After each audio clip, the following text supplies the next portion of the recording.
سب سے زیادہ خوفزدہ اگر تم پر کسی بات پر ہو تو وہ شرک اصغر ہے۔ اللہ کے نبی صلی اللہ علیہ وسلم وَمَا الشِّرْكُ الْأَصْغَرُ، شرک اصغر کیا ہے؟ آپ نے فرمایا الریا، دکھلاوے کے لیے جو نیکی کی جائے وہ شرک اصغر ہے۔ اب ہمارے ہاں معاشرے میں کیا چلتا ہے؟ کسی نے وہ رمضان المبارک میں پیک دینے ہیں یا کسی نے کوئی سسٹم چلانا ہے تو وہ غریب کی ہمیشہ کی بکارت کی تصویر جو ہے وہ دیواروں پر لگی رہتی ہے، تو یہ بات ٹھیک نہیں ہے۔ اس لیے بڑے کہتے تھے نا، نیکی کر اور دریا میں ڈال۔ کیوں دریا میں گئی؟ کسی کو پتہ نہیں آپ کا اور اللہ کا معاملہ ہے۔ اللہ، تو ہم کیا کہتے ہیں؟ نیکی کر اور فیس بک پہ ڈال، ہاں جی، یوٹیوب پہ ڈال، وہ ادھر ڈال اور ادھر ڈال اور پتہ نہیں کہاں کہاں۔ تو یہ کیوں بھائی؟ میرے بھائیوں، اپنی نیکیوں کی حفاظت کیجیے، یہ بہت یہ دیکھیں، ایک آدمی کی نیت ہے 90% اللہ تعالیٰ کی رضا کی، 10% چلو محلے دار بھی خوش ہو جائیں، تو جو محلے دار خوش ہوں گے وہ ملاوٹ ہو۔ شراکت یہی ہے نا، شراکت کر دی آپ نے۔ اگر آپ کی نیت ہے 99% کہ اللہ کو خوش کرنا ہے اللہ کے راستے میں، اور 1% آپ کی نیت میں شراکت آ گئی، دیکھیں دودھ کا یا پانی کا ایک گلاس ہو، اس کو گندا کرنے کے لیے پیشاب کا ایک قطرہ ہی کافی ہے، ایک چھینٹا ہی کافی ہے۔ تو میرے بھائیوں، یہ اللہ کے نبی صلی اللہ علیہ وسلم نے خوف کھایا صحابہ کرام پر، اس امت پر۔ آپ نے فرمایا مجھے سب سے زیادہ خطرہ یہ ہے کہ اب شیطان آئے گا، تم بتوں کی تو پوجا نہیں کرو گے، قبروں کے سامنے تو نہیں جھکو گے، تم اللہ کی عبادت کرو گے۔ اب وہ دوسرے جو اس نے کہا تھا نا ثُمَّ لَآتِيَنَّهُم مِّن بَيْنِ أَيْدِيهِمْ، میں ان کی دائیں طرف سے بھی آؤں گا، وہ کہے گا ماشاءاللہ تم کتنے ماشاءاللہ عبادت گزار ہو، کتنے تم اللہ کے راستے میں خرچ کرنے والے ہو۔ تو یہ جو آ کر، تو اس میں کیا کرنا چاہیے؟ انسان کے ذہن میں خیال آتا ہے، وسوسے آتے ہیں، بسا اوقات خرچ کرنے سے پہلے آتا ہے، بسا اوقات خرچ کرنے کے بعد میں آتا ہے، بسا اوقات خرچ کرتے ہوئے آتا ہے۔ تو جب بھی آئے اللہ تعالیٰ سے شیطان اعوذ باللہ من الشیطان الرجیم پڑھیں، اس کو دور کریں۔ یہ وسوسے آئیں گے، یہ خیالات آئیں گے، شیطان بار بار کوشش کرے گا۔ ابراہیم علیہ السلام کے پیچھے نہیں آیا تھا بار بار کہ یہ قربانی اپنے بیٹے کی نہ دیں، لیکن انہوں نے اس کو پیچھے دھکیل دیا۔ یہی مسلمان کے لیے سنت اور طریقہ ہے، جب وسوسہ آئے، جب شیطانی خیال آئے تو اس کو دور بھگائیں اور کہیں کہ یہ صرف اللہ کی رضا کے لیے ہے۔ اللہ تعالیٰ مجھے اور آپ کو، سب مسلمانوں کو اس پر عمل کرنے کی توفیق عطا فرمائے۔ ہمارا معاشرہ جو ہے اس حوالے سے بہت بڑی رکاوٹ ہے۔ لوگ، اگر آپ کا ذہن درست بھی ہے تو لوگ ایسی باتیں کریں گے کہ آپ کے ذہن میں باتیں آنی شروع ہو جائیں گی۔ تو اس لیے ریاکاری سے خاص طور پر بچنا ہے، دکھلاوے سے خاص طور پر بچنا ہے، لوگوں کو دکھانے سے خاص طور پر بچنا ہے۔ جب یہ خیال آئے تو اسی وقت اس خیال کو دور کریں اور یہ خیال لے کر آئیں، اے اللہ میں نے تیرے لیے یہ کام کیا، تو میرے اللہ تو دیکھ، میرے اللہ تو دیکھ۔ کوئی حافظ قرآن پڑھ رہا ہے، اللہ میں تیرا قرآن تیرے لیے پڑھ رہا ہوں، میرے اللہ تو سن۔ اگر کوئی مال خرچ کر رہا ہے، اے اللہ یہ تیرا دیا ہوا مال ہے، تیری خوشی کے لیے لے کر آیا ہوں، اے اللہ تو دیکھ میں تیری رضا کے لیے خرچ کر رہا ہوں۔ انسان کے ذہن میں یہ حس ہے، انسان کے دل میں یہ حس ہے کہ وہ کسی کو محسوس کروانا چاہتا ہے، تو محسوس کروائیں اس ذات کو کہ جس کے لیے آپ خرچ کر رہے ہیں۔ آپ خرچ کسی کے لیے کر رہے ہو اور خوش کسی اور کو کرنا چاہتے ہو، تو یہ درست نہیں رہتی، لائننگ درست نہیں رہتی، یہ لائننگ غلط ہو جاتی ہے، یہ کنیکشن ہی خراب ہو جاتی ہے۔ تو جب کنیکشن ہی خراب ہو تو دھماکے ہوتے ہیں، خرابیاں پیدا ہوتی ہیں۔ تو کنیکشن یہ ہونا چاہیے، اللہ کا دیا ہوا مال اللہ کے راستے میں، یا اللہ تو دیکھ، تو دیکھ میری نیت کو، تو دیکھ میرے ہاتھ کو، تو دیکھ میرے دل کو اور دماغ کو، تیرے راستے میں خرچ کر رہا ہوں۔ اے اللہ تو دیکھ تیری دی ہوئی زبان ہے، تیرا دیا ہوا یہ حافظہ اور رب کا قرآن ہے، تیرے لیے پڑھ رہا ہوں۔ اے اللہ تیرے دیے ہوئے اعضاء ہیں، تیرے سامنے کھڑا ہوں، میرے مولا تو دیکھ، میں تیرے سامنے لمبے لمبے سجدے کر رہا ہوں۔ اے اللہ تو دیکھ، تو لکھ اس کا اجر تو مجھے عطا فرما۔ تو اس لیے ریاکاری سے خاص طور پہ ہم سب کو اپنا اہتمام کرنا چاہیے کہ ہم ریاکاری سے محفوظ رہیں۔ اور اس سے بڑھ کر ایک مسلمان، یہ نیکیاں اتنی آسانی سے نہیں سنبھالی جاتی نا، انسان کرتا جاتا ہے لیکن اس کے کٹوارے سے وہ نیکیاں گرتی چلی جاتی ہیں۔ تو اپنی نیکیوں کی حفاظت بھی کریں۔ ایک تو یہ کہ سنت کے مطابق عمل ہو، دوسرا یہ کہ ریاکاری نہ ہو۔ بس اوقات سنت کے مطابق عمل ہے، ریاکاری بھی نہیں ہے، لیکن انسان کی یہ جو چیز ہے نا، یہ انسان کے اعمال کو برباد کرتی ہے۔ آپ نے فرمایا ان سوء الخلق لیفسد العمل کما تفسد الخل العسل۔ میرے صحابہ، یہ بد اخلاقی، یہ بری زبان، یہ گندے بول، اس کا لچ لچ کرنا، یہ انسان کے اعمال کو ایسے برباد کرتا ہے جیسے شہد پر سرکہ ڈالیں تو شہد خراب ہو جاتا ہے، ایسے انسان کے اعمال برباد ہو جاتے ہیں۔ انسان کی بد اخلاقی کی وہ بڑی معروف حدیث ہے۔ وہ عورت کیا کہتی تھی؟ وہ نماز بھی پڑھتی تھی، ان فلانۃ تذکر من کثرۃ صیامها وصلاتها وصدقاتها غیر انها تؤذی جیرانها بلسانها۔ صحابہ کہتے ہیں فلاں عورت بڑی نمازیں پڑھتی ہے، بڑے روزے رکھتی ہے، بڑا صدقہ کرتی ہے، اس میں ایک جو ہے نا وہ مشکل ہے۔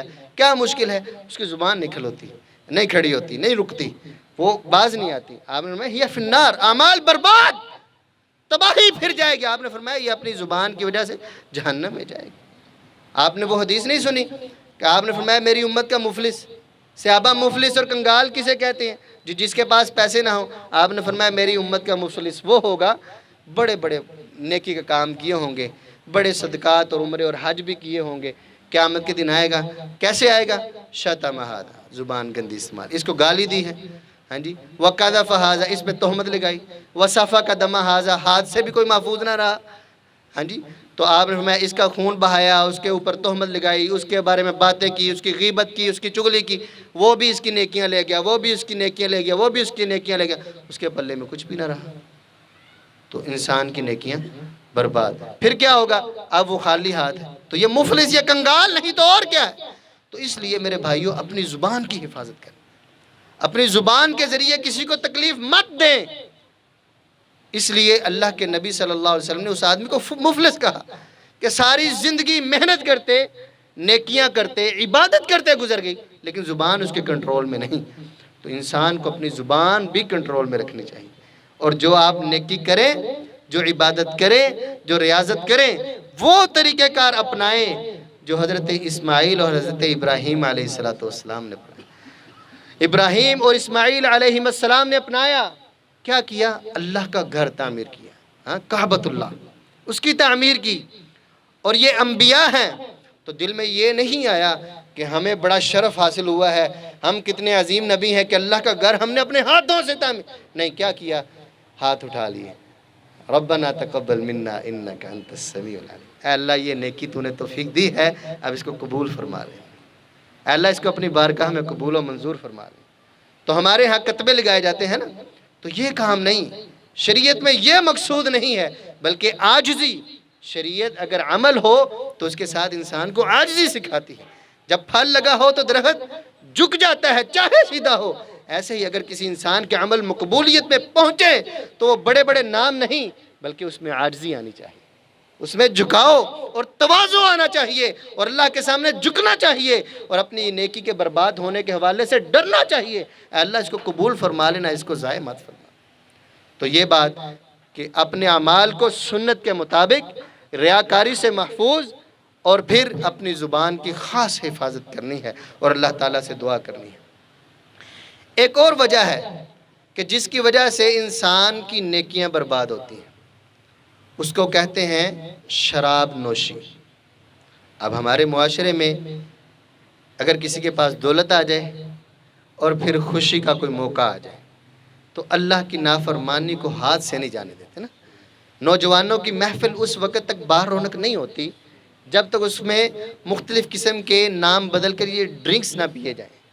ان کی کوئی خوشی نہیں ہوتی، ان کی کوئی محفل نہیں رہتی، ان کے لیے کوئی یہ موقع ایسا نہیں ہوتا کہ جس میں وہ اس بات کو چھوڑ دیں، بلکہ وہ اس کو اپنے لیے اپنے مالدار ہونے کی دلیل سمجھتے ہیں، اپنے مالدار ہونے کا یہ تمغہ سمجھتے ہیں کہ ہم نے فلاں ڈرنک کی، فلاں کام پیا۔ اللہ کے نبی صلی اللہ علیہ وسلم نے فرمایا الخمر ام الخبائث، یہ خباثتوں کی ماں ہے شراب۔